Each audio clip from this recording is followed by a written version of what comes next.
왜 일본은 고래고기를 그렇게 많이 먹었을까? 1962년 일본에서 소비된 고래고기의 양 얼마인 줄 아십니까? 무려 23만 3천 톤입니다. 23만 3천 톤이요. 이게 어느 정도 규모냐면 우리나라 전체 돼지고기 소비량의 10분의 1에 해당하는 어마어마한 양입니다. 한 나라가 고래고기만으로 이 정도를 먹어치웠다는 사실 믿기십니까? 더 충격적인 건요. 그때 일본 국민이 먹는 고기 중에서 고래고기가 차지하는 비율이 40%가 넘었다는 겁니다. 소고기도 아니고 돼지고기도 아니고 고래고기가 1등이었어요. 지금 우리 기준으로 보면 상상도 못할 일이죠. 그런데 2025년 현재 일본의 고래고기 소비량은 겨우 연간 2,000톤 수준입니다. 정점 대비 1%도 안 되는 수준으로 폭락한 겁니다. 도대체 왜 일본은 한때 그렇게 미친 듯이 고래를 잡아먹었던 걸까요? 그리고 지금은 왜 안 먹는 걸까요? 오늘 이 이야기를 파헤쳐 보겠습니다. 여러분, 일본 하면 뭐가 떠오르세요? 스시, 라멘, 와규 이런 거 떠오르시죠? 그런데 사실 일본이라는 나라의 식문화를 제대로 이해하려면 지도부터 봐야 합니다. 일본 전체 국토 면적이 약 37만 8천 제곱킬로미터인데요. 이 중에서 실제로 농사를 지을 수 있는 땅이 얼마나 될까요? 겨우 10% 정도밖에 안 됩니다. 나머지는 전부 산이에요. 우리나라도 국토의 70%가 산이라서 농지가 부족한 편이잖아요. 일본도 마찬가지인 겁니다. 아니, 우리보다 더 심해요. 땅이 이 모양이니까 소를 기르고 돼지를 키울 공간이 턱없이 부족합니다. 목초지가 없으니 축산업이 발달할 수가 없었어요. 수천 년 동안 일본 사람들은 쌀과 해산물에 의존해서 살아야 했습니다. 그런데 다행히 일본 주변 바다가 엄청나게 풍요롭습니다. 왜냐하면 일본 열도 근처에서 쿠로시오, 난류와 오야시오, 한류가 만나거든요. 따뜻한 물과 차가운 물이 부딪히면서 엄청난 양의 플랑크톤이 발생하고 이게 먹이 사슬을 타고 올라가면서 세계에서 손꼽히는 황금어장이 만들어지는 겁니다. 참치, 고등어, 연어, 오징어 이런 것들이 넘쳐났어요. 근데 이 바다에 물고기만 있었던 게 아닙니다. 고래도 있었어요. 그것도 아주 많이요. 이 해역이 여러 고래 종의 이동 경로였거든요. 해안가에 살던 일본 사람들 입장에서 생각해 보세요. 어느 날 바다에 거대한 생명체가 무리지어 지나가는 겁니다. 한 마리만 잡아도 마을 전체가 한 달은 먹고 살 수 있어요. 성체고래 한 마리가 30m에 100톤이 넘기도 하니까요. 그러니까 옛날 일본 어촌 사람들한테 고래떼가 나타난다는 건요.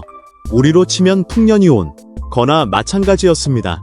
일본에는 옛날부터 이런 말이 있었어요.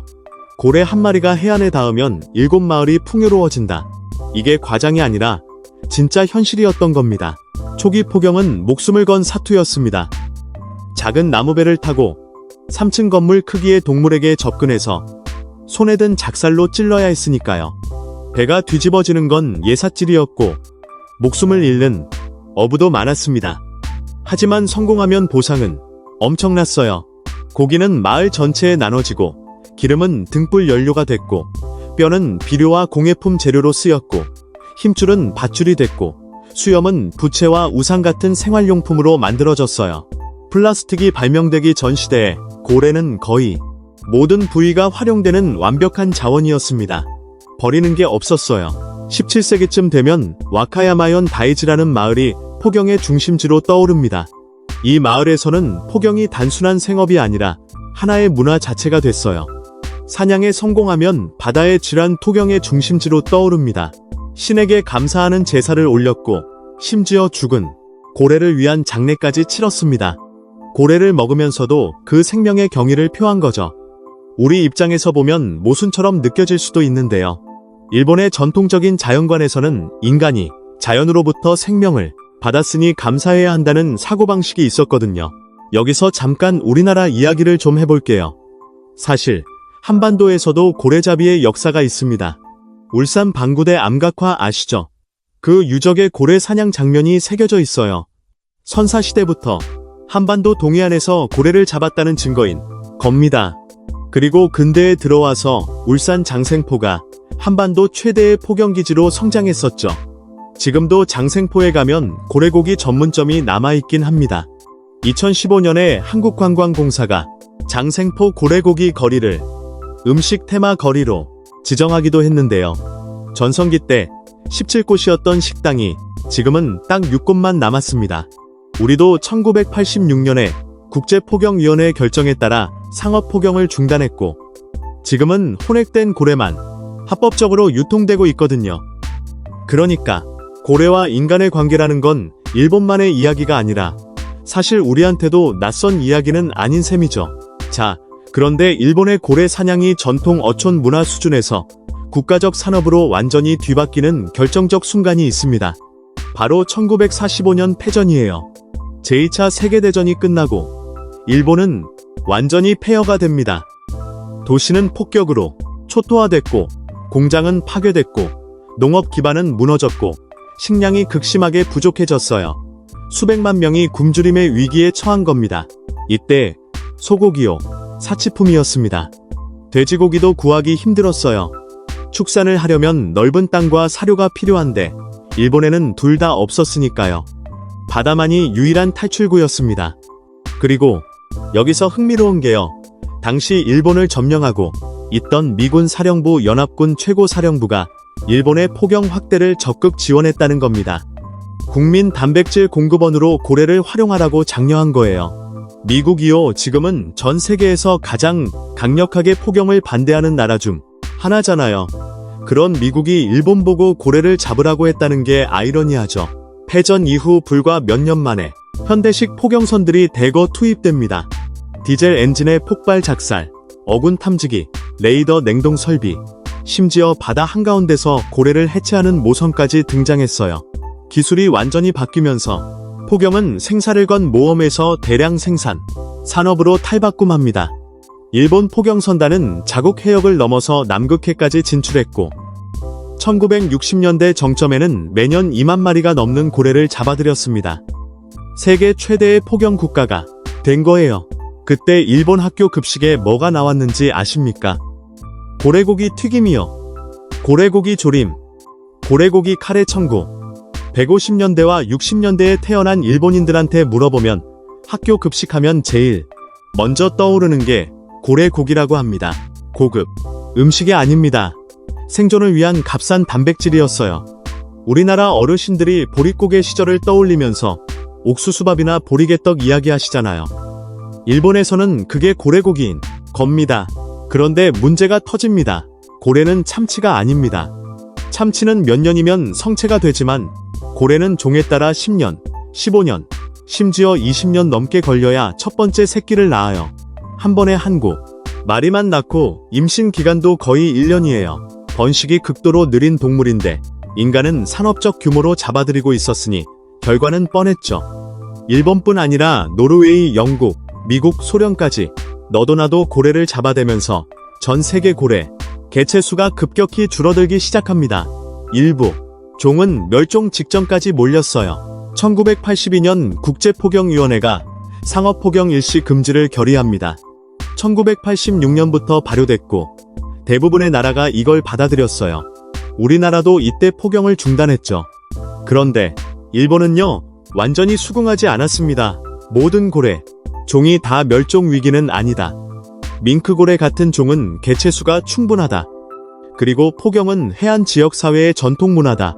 이런 논리를 폈어요. 그래서 일본이 어떻게 했냐면 과학 연구라는 명목으로 포경을 계속한 겁니다. 과학적 조사를 위해 고래를 잡는다고 했는데요. 연구 끝나고 그 고래고기가 어디로 갔을까요? 시장에 팔렸습니다. 식당에 납품됐어요. 전 세계 환경단체들이 이건 연구가 아니라 사실상 상업포경이라고 격렬하게 비판했죠. 그린피스나 시셰퍼드 같은 단체가 남극해에서 일본 포경선을 물리적으로 방해하는 장면, 뉴스에서 보신 적 있으시죠? 그게 다 이 시기에 벌어진 일입니다. 이 논란이 수십 년 동안 계속되다가 2019년 일본이 아예 국제포경위원회를 탈퇴해버립니다. 그리고 자국 배타적 경제수역 안에서 공식적으로 상업포경을 재개한다고 선언했어요. 국제사회의 규칙에서 벗어나겠다는 거였죠. 이건 당시 전 세계적으로 큰 뉴스였습니다. 자, 그러면 지금은 어떨까요? 일본이 포경을 재개했다고 해서 옛날처럼 마구잡이로 고래를 잡고 있을까요? 전혀 아닙니다. 2025년 일본의 포경 쿼터는 총 413마리였습니다. 대왕고래급은 아니고 긴수염고래 60마리, 밍크고래 144마리, 브라이드고래 153마리, 보리고래 56마리 이 정도예요. 실제로 다 잡지도 못했습니다. 2025년 시즌이 끝났을 때 긴수염고래 60마리와 브라이드고래 143마리는 쿼터를 채웠지만 보리고래는 56마리 중 35마리, 밍크고래는 111마리 중 55마리만 잡았어요. 총 생산량은 약 1530톤으로 목표였던 2000톤에도 못 미쳤습니다. 이 숫자가 뭘 의미하냐면요. 정점이었던 1960년대에 매년 2만 마리 넘게 잡던 나라가 지금은 300마리도 채 안 잡고 있다는 겁니다. 23만 톤 넘게 소비하던 나라에서 지금 고래고기 소비량이 연간 2000톤 수준이에요. 99%가 사라진 거나 다름없습니다. 왜 이렇게 됐을까요? 답은 간단합니다. 일본 경제가 성장했으니까요. 1960년대 이후 일본이 고도 경제 성장을 이루면서 소고기, 돼지고기, 닭고기가 넘쳐나기 시작한 겁니다. 수입, 식품도 풍부해졌고요. 굳이 고래고기를 먹을 이유가 없어진 거예요. 2024년에 실시된 한 조사에 따르면 일본인의 77%가 지난 1년간 고래고기를 구매한 적이 없다고 답했습니다. 젊은 세대는 아예 먹어본 적도 없는 사람이 대부분이에요. 도쿄의 세계 최대 수산시장 도요스에서 고래고기를 파는 도매상은 딱 한 곳뿐이라고 합니다. 그런데도 일본 정부는 포경을 포기하지 않고 있어요. 2026년에도 4월부터 새 시즌이 시작됐습니다. 칸게이마루라는 최신 모선까지 투입해서요. 일본 수산청은 고래고기 공급을 연간 5,000톤까지 늘리고 싶어 합니다. 수요가 없는데 공급을 늘리겠다고요. 이건 경제 논리가 아닙니다. 정부 보조금 없이는 포경 산업 자체가 유지가 안 되거든요. 매년 약 100억 원 이상의 보조금이 투입되는 것으로 알려져 있어요. 여기서 한 가지 더 알아두셔야 할 게 있습니다. 고래고기 안전성 문제입니다. 여러 연구에서 고래고기의 수은과 같은 중금속이 높은 농도로 축적돼 있다는 결과가 나왔어요. 고래는 먹이사슬 최상위에 있는 대형 해양 포유류잖아요. 바다의 오염물질이 먹이사슬을 타고 올라가면서 고래 체내에 농축되는 겁니다. 2024년에 노르웨이 고래고기에서도 인체에 유해한 수준의 오염물질이 발견됐다는 분석 결과가 발표되기도 했고요. 식품 안전 측면에서도 고래고기가 과연 안전한 단백질원이냐에 대한 의문이 계속 제기되고 있는 상황입니다. 이 이야기에서 우리가 생각해볼 지점이 있습니다. 일본의 포경 역사를 단순히 잔인한 나라라고 욕할 수만은 없어요. 솔직히 패전 직후 수백만 명이 굶어 죽을 위기에 처한 나라에서 바다에 있는 자원을 활용한 건 어찌 보면 당연한 선택이었습니다. 우리나라도 전쟁 이후 극심한 식량난을 겪으면서 별의별 걸 다 먹었잖아요. 메뚜기, 번데기, 도토리묵, 그때는 다 생존이었습니다. 일본에게 고래고기가 바로 그런 존재였던 거예요. 하지만 시대가 바뀌었습니다. 지금은 21세기고 고래가 해양 생태계에서 얼마나 중요한 역할을 하는지 과학적으로 밝혀져 있어요. 고래는 바다의 탄소 순환의 핵심적인 역할을 하고 고래 한 마리가 평생 흡수하는 탄소량이 나무 수천 그루에 해당한다는 연구도 있습니다. 더 이상 생존을 위해 고래를 잡아야 할 이유가 없는데도 전통이라는 이름으로, 문화라는 이름으로 계속하는 게 과연 맞는 건지 이건 정말 생각해볼 문제입니다. 재미있는 건 일본 내부에서도 여론이 갈리고 있다는 겁니다. 포경 금지를 지지하는 일본인이 반대하는 사람보다 약간 더 많다는 조사 결과도 있어요. 포경을 반대하는 쪽은 해양, 생태계 보호를 이유로 들고 찬성하는 쪽은 일본의 전통과 문화를 지켜야 한다고 말합니다. 전통이냐, 생태계냐, 이 질문은 쉽게 답이 나오지 않죠. 결국 일본의 고래고기 이야기는 단순히 어떤 동물의 고기를 먹느냐 마느냐의 문제가 아닙니다. 지리가 식문화를 만들고, 전쟁이 산업을 키우고, 경제 성장이 그 산업을 쇠퇴시키고, 이제는 윤리와 환경이 새로운 판단 기준이 된 겁니다. 하나의 식재료를 둘러싸고 지리, 역사, 경제, 외교, 환경, 윤리가 전부 얽혀있는 거예요. 그래서 이 주제가 이렇게 복잡하고 또 그래서 흥미로운 겁니다. 자, 여러분, 오늘 영상 어떠셨어요? 일본의 고래고기 역사 생각보다 깊고 복잡하죠? 이런 이야기가 유익하셨다면 구독, 좋아요, 알림 설정 꼭 부탁드립니다. 앞으로도 여러분이 몰랐던 세계의 흥미로운 이야기들을 계속 가져올게요. 혹시 여러분은 고래고기 드셔보신 적 있으세요? 울산 장생포 가보신 분도 계실 것 같은데 댓글로 경험 공유해주세요. 그럼 다음 영상에서 또 만나겠습니다.